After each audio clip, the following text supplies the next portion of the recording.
Hi friends, ಎಲ್ರಿಗೂ ಹೊಸ ವಿಡಿಯೋಗೆ ಸ್ವಾಗತ. ನಿನ್ನೆ ನಡೆದಿದ್ದ IPL 2025ನ ಮೆಗಾ ಹರಾಜಿನಲ್ಲಿ ಒಂದು ಬೆಂಕಿ ಸ್ಪೀಡರ್ ಬಂದಿದ್ದಾರೆ ಅಂತಲೇ ಹೇಳ್ಬೋದು. ನಮ್ಮ RCB ಟೀಮ್ಗೆ ಭುವನೇಶ್ವರ್ ಕುಮಾರ್ ಅವರು ಎಂಟ್ರಿ ಕೊಟ್ಟಿದ್ದಾರೆ.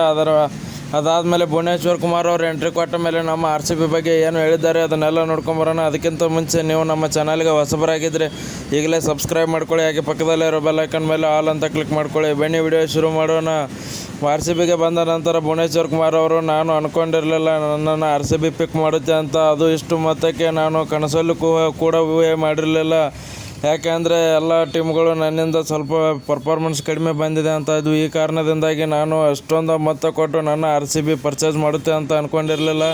ನಾನು RCBನ ಕಪ್ ಗೆಲ್ಸೋಕ್ಕೆ ಟ್ರೈ ಮಾಡ್ತೀನಿ. ಹಾಗೆ RCB ಕಪ್ ಗೆಲ್ಲುತ್ತೆ 2025ಅಲ್ಲಿ. ಆ ಥರ ಬೆಂಕಿ ಬೌಲಿಂಗ್ ಮಾಡ್ತೀವಿ ಅಂತ ಭುವನೇಶ್ವರ್ ಕುಮಾರ್ ಅವರು RCBಗೆ ಬಂದ ನಂತರ ಹೇಳಿದ್ದಾರೆ. ವಿಡಿಯೋ ಇಷ್ಟ ಆಗಿದ್ದರೆ ಲೈಕ್ ಮಾಡಿ, ಶೇರ್ ಮಾಡಿ, ಸಬ್ಸ್ಕ್ರೈಬ್ ಮಾಡ್ಕೊಳ್ಳೋದನ್ನು ಮಾತ್ರ ಮರಿಬೇಡಿ.